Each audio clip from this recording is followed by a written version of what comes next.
These creatures were called by the Portuguese sailors monopods. They wore a long robe that reached down to their ankles, and they appeared as they moved through the bush as if they only had one leg. Monopods were seen in Africa, and they were also seen in America before America was colonized by the white people. Among the Native Americans? Yes, sir. One of the things that amaze me is that the story of America and the story of Africa was the same. It is said, sir, that these monopods introduced certain knowledge to our people.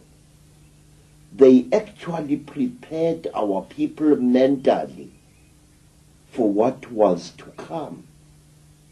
For example, these monopods, these beasts of the terrible blanket, used to wear a cross-like ornament on their chests as a charm, a cross made of either gold or silver.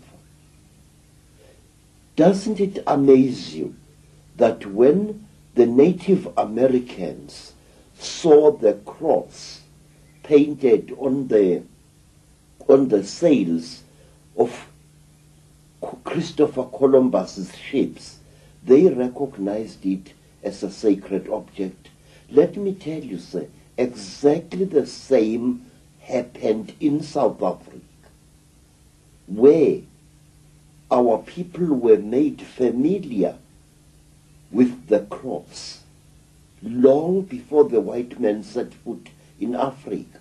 And when our people saw this cross, this time brought by missionaries, they recognized it as a sacred object. In other words, now, I don't know how to put this there, but can you put it for me? Our people were prepared long beforehand to recognize certain Christian symbols and Judaic symbols. And when they saw them in the hands of the colonists later, they saw them for what they were. This is one of the reasons why, Mr. Icke, Africans accepted and protected Christian missionaries,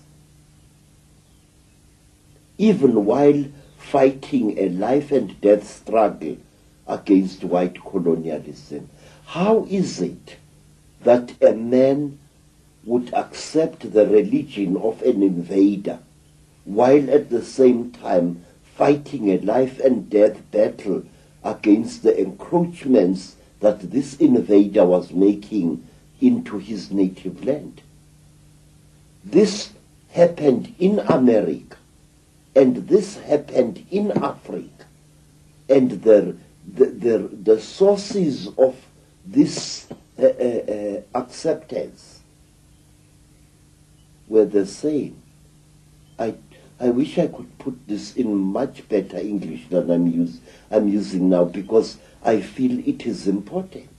I think you're putting it very clearly, that it seems that this Chitahuli were going around the world preparing for the occupation from the Illuminati Center in London and Europe of these various areas like Native America and Africa. Yes, sir. The story, you see, a great fraud is being committed in educational circles, in that the educationists in their ivory towers force our young people to look at the colonization of Africa and America, as if they were two separate incidents.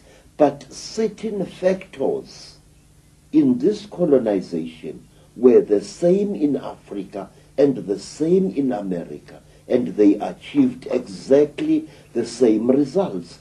This is why I always argue that the conspiracy, the international conspiracy, began long before colonial times in Africa and in the Americas.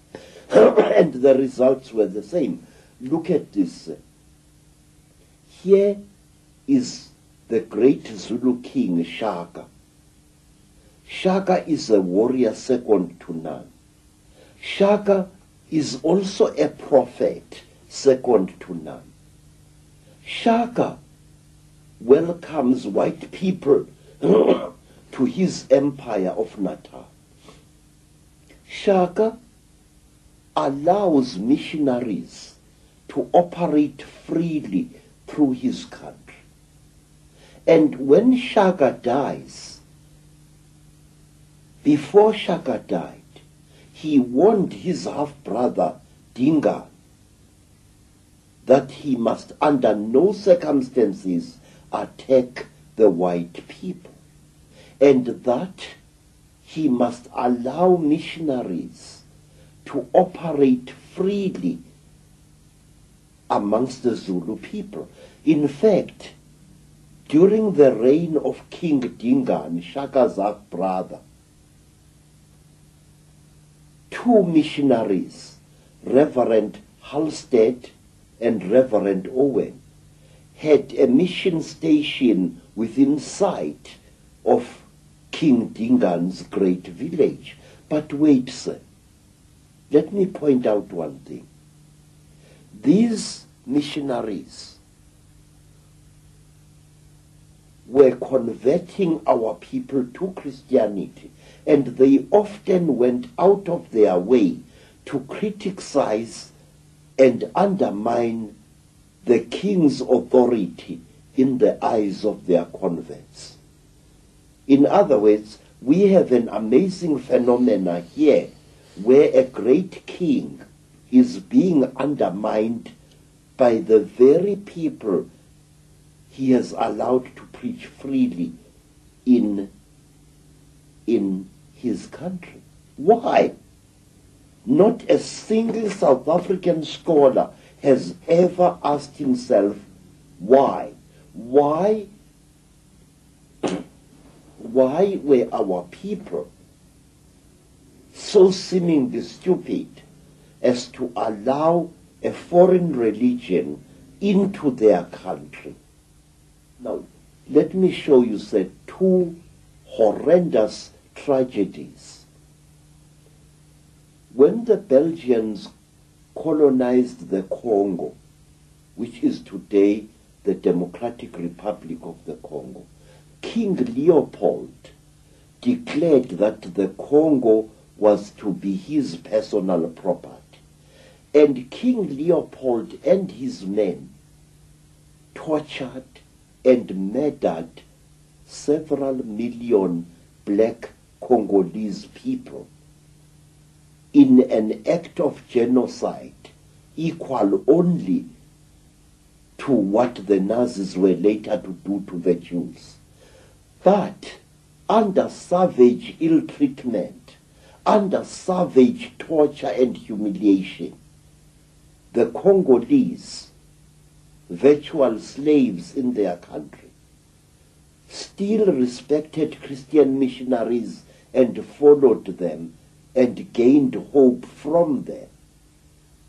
And in 1907, this time in the country today known as Namibia, the Germans embarked on a policy of genocide against the warrior people known as the Hereros.